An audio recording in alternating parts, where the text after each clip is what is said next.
Hati-hati, misal dia pasang iklan dari Sabang sampai Merauke, gitu kan? Buka praktek dalam 24 jam, kecuali malam misalnya kan? Misal gitu, dia turunkan kalimat-kalimat, dia buka misalnya prakteknya, atau dia tidak buka praktek, tapi aksinya direkam, pasang di YouTube, ya kan? Nah, begini, ceklik, pasang, ya, dan sebagainya. Karamah tidak demikian. Ya, apa bukti Anda karamah? Saya bisa sholat di atas sungai, masya Allah, bentangkan sajadah. Ya, berdiri, iya, ruku, iya, begitu sujud, cebur, gitu kan, dan sebagainya. Misal, sajadahnya kurang panjang, gitu kan? Dia sholat di batu, gampang di air, tapi kurang panjang. Bismillahirrahmanirrahim.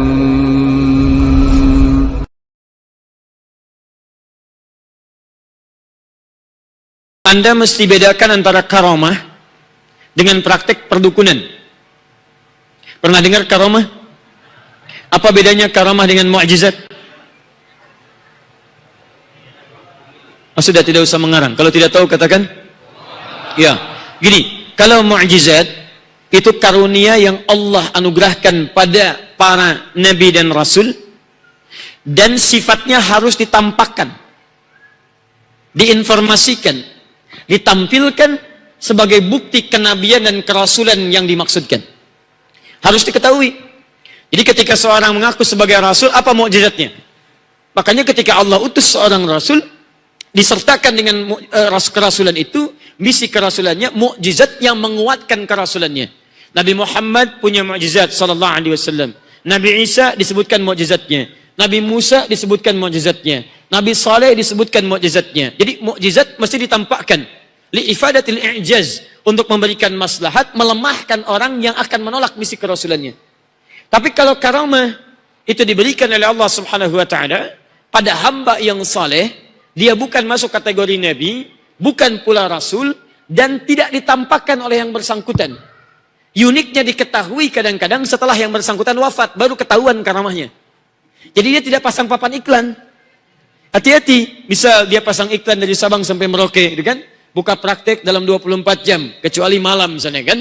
Misal gitu, dia turunkan kalimat-kalimat, dia buka misalnya prakteknya, atau dia tidak buka praktek, tapi aksinya direkam, pasang di YouTube, ya kan? Nah, begini, ceklik, pasang, ya, dan sebagainya. Karamah tidak demikian. Ya, apa bukti Anda karamah? Saya bisa sholat di atas sungai, masya Allah, bentangkan sajadah. Ya, berdiri, iya, ruku, iya, begitu sujud, cebur, gitu kan? Dan sebagainya.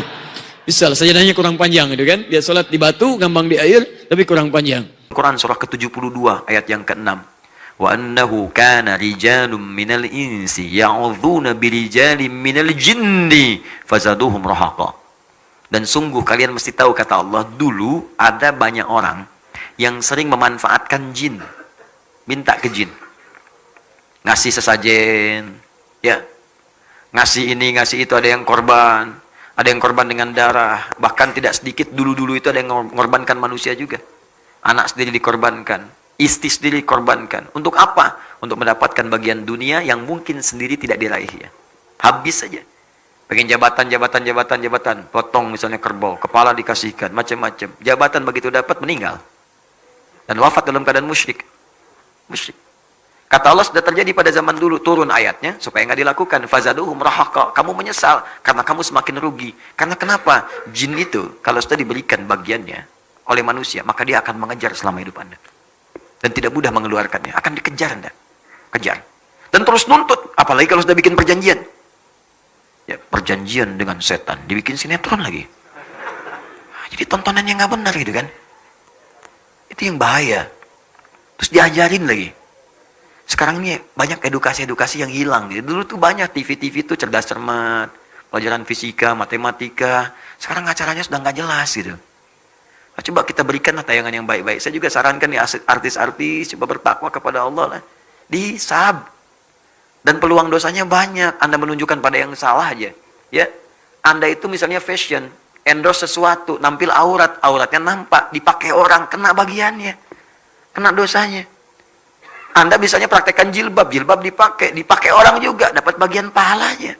Tinggal pilih mana. Kalau ada yang baik, kenapa pilih yang tidak baik? Kalau bisa yang soleh, kenapa pilih yang salah? Kalau bisa mendapat bagian surga, kenapa pilih ke neraka? Terlalu panas. Janganlah. Ya, menjauh dari itu semua. Ya, kalau sudah berjanji dengan jin seperti ini akan dikejar itu. Dan fazaduhum rahaqa, penyesalannya dalam.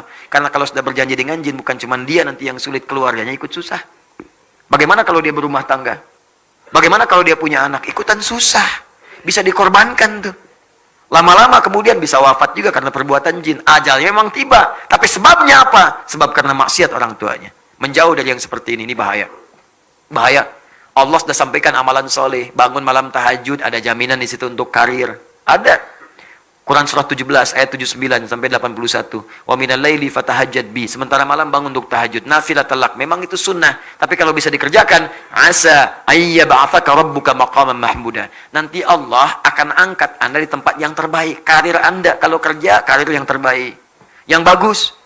Wa qur rabbi adkhilni mudkhala sidqin. Kalau Anda bekerja dibimbing oleh Allah. Wa adkhilni mudkhala sidqin. Kalau nanti ada persoalan diberi jalan keluar. Gak usah nyogok. Gak usah korupsi, dikasih sendiri oleh Allah. Enak hidupnya. Untuk jabatan, tiba-tiba dipilih. Ini bagus di profesional. Tiba-tiba orang itu naik. Nggak ngasih apa-apa. Ya, waj'alni min ladunka sultanan nasira. Kalau ada yang ganggu, ingin menyingkirkan, ingin menyungkurkan, langsung ditolong oleh Allah, dijaga hidupnya enak. Dan jadi saksi pakaian yang kenakan di hadapan Allah Subhanahu wa taala. Ya, birokrat misalnya, aparat segalanya pakai seragam. Itu seragam itu akan ditanya di hadapan Allah. Pakai yang baik-baik. Niatkan untuk ibadah, syahid wafat dengan izin Allah Subhanahu wa taala. Akan bersaksi di hadapan Allah semua. Kita juga sama. Saya juga sama. Makanya kita saling mendoakan. Ya, permohonan saya cuma 2. Minta, ya Allah, saya nggak minta apa-apa. Tolong minta doakan saja saya supaya diampuni dosa-dosa oleh Allah. Ya, dan wafatnya bisa syahid, sedang ngajar, itu kan. Wafat, enak banget. Insya Allah, ngajar, meninggal, enak. Ya, kalau bukan gurunya, yang muridnya misalnya kan. Ya, kan? Ya. Ya, jadi yang seperti itu jangan ya, jangan. Hadratus Syekh Muhammad Hashim bin Asy'ari, pendiri Nahdlatul Ulama, Jamiah Nahdlatul Ulama 31 Januari 1926. Ya, ini karib sahabatnya Syekh Ahmad Dahlan, pendiri Jamiah Muhammadiyah 18 November 1912. Nah, jadi NU berdiri 14 tahun setelah Muhammadiyah berdiri. Ya, di kakak itu. Itu Syekh Hashim itu senang menulis. Punya 19 kitab. Di kitab keduanya ada judulnya Risalah Ahlus Sunnah wal Jamaah. Risalah Ahlus Sunnah wal Jamaah. Buka halaman 11, paragraf yang terakhir paling bawah, baris 1 sampai baris 4. Itu disebutkan oleh beliau di antara bid'ah. Bid'ah akidah, penyimpangan dalam akidah yang terjadi di tanah Jawa mulai muncul tahun 1333 Hijrah. 107 tahun yang lalu. Sekarang 1440. Wa minhumul abahiyuna. Dan di antara aliran menyimpang itu aliran abahiyun. Abahiyun. Siapa aliran abahiyun itu? Alladzina yadhkurunallaha, kurang lebih bahasanya orang-orang yang berusaha berzikir kepada Allah Subhanahu wa taala. Banyak, tapi kesimpulan caranya keliru. Sampai menyimpulkan wasofa qalbuhu. Ya, kebanyakan banyak bukan karena zikirnya, karena niatnya yang salah, konslet kemudian akalnya. Konslet sampai menyimpulkan salah dan merasa menyimpulkan dengan zikir itu hatinya sudah bersih banget, bersih. Saking bersihnya, fala yantawiqu alaihil amru wan nahyu. Maka sudah enggak berlaku lagi perintah dan larangan. Sudah enggak merasa mesti mengerjakan perintah karena sudah bersih hati. Salat itu fungsinya terbebas dari perbuatan keji dan mungkar. Dia itu sudah berlatih sehingga merasa sudah mengerjakan perbuatan keji dan mungkar lagi. Sehingga merasa sudah enggak usah salat lagi. Di amalannya zikir, cuman enggak salat. Jadi kalau Anda datang, tampilannya bagus. Pakai jubah. Lebarnya lebih daripada Batman. Ya, bisa. Janggut, pakai sorban, macam-macam. Datang Anda. Pak Yai, punten, ya Abi, aduh, ayo peryogi. Saya ada persoalan ini. Ya. Saya alhamdulillah di Bandung 3 hari, lancar bahasa Sunda. Alhamdulillah. Ya. Saya ada kebutuhan. Minta Pak Yai gini-gini. Tiba waktu sholat. Allahu Akbar, Allahu Akbar. Oh, Pak Kiai, apa kita nggak sholat dulu? Ai masih belajar. Kalau Yai, Abah ini, sekarang jasadnya sholat, sekarang jasadnya sedang dengan adik mengobrol, rohnya sedang sholat.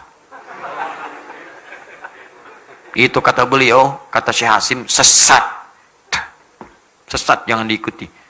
Ya, awas hati-hati, karena ma'rifat tidak akan pernah meninggalkan syariat. Nabi itu ma'rifat kepada Allah tinggi. Lebih tinggi nomor 1 dibanding semua makhluk yang ada di bumi. Ma'rifatnya tinggi. Tapi apakah pernah tercatat dalam hadis Nabi meninggalkan sholat? Saking takwanya Nabi Muhammad kepada Allah, sudah tidak sholat lagi. Nggak ada. Tetap sholat. sampai akhir hidupnya. Sampai mau wafat pun masih wudu. Wafatnya kan wudu. Dibawakan bejananya oleh Fudail. Wafat di pangkuan Sayyidah Aisyah. Masih wudu, Anda bayangkan. Dalam sakitnya masih sholat. Bersandar ke tiang. Kadang menggunakan kayu tongkat. Kadang sambil duduk. Saking pentingnya sholat. Ma'rifat tingkat paling tinggi terhubung dengan Allah, dengan wahyu, masih sholat. Pak Kiai, dikit. Jasadnya ada di sini, ruhnya sholat. Sesat, kata Syekh Hasim. Nah, kalau menemukan yang begitu, jangan diikuti. Walaupun dia bisa memprediksi sesuatu. Oh, gak usah bicara. Ai ini kan punya masalah di kantor kan, persaingan jabatan kan, begini. Itu jin yang ngasih tahu. Jin. Nih, Abah baru dari Mekah. Mekah. Keluarkan contoh potongan kain kiswah. Padahal Mekah tahun 10 tahun lalu dipotong. Ada. Nah, itu kadang-kadang bantuan jin. Pada yang seperti itu jangan diikuti. Kalau ada orang kemudian melakukan demikian, tapi meninggalkan syariat, jauhi yang seperti itu.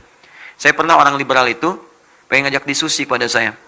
Sampaikan kalimat, Ustaz, menurut kami, bukankah fungsi sholat itu mencegah perbuatan keji dan mungkar?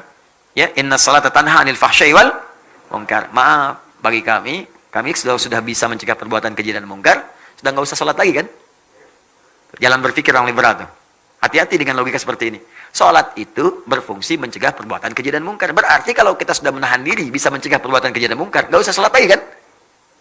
Apa jawaban saya saat itu? Saya katakan, Mas, begini ya, meninggalkan sholat itu perbuatan mungkar. Dah? Kita tinggalin aja. Selesai. Diem aja orangnya. Ya, dan kita doakan, ya Allah berikan dia petunjuk, berikan dia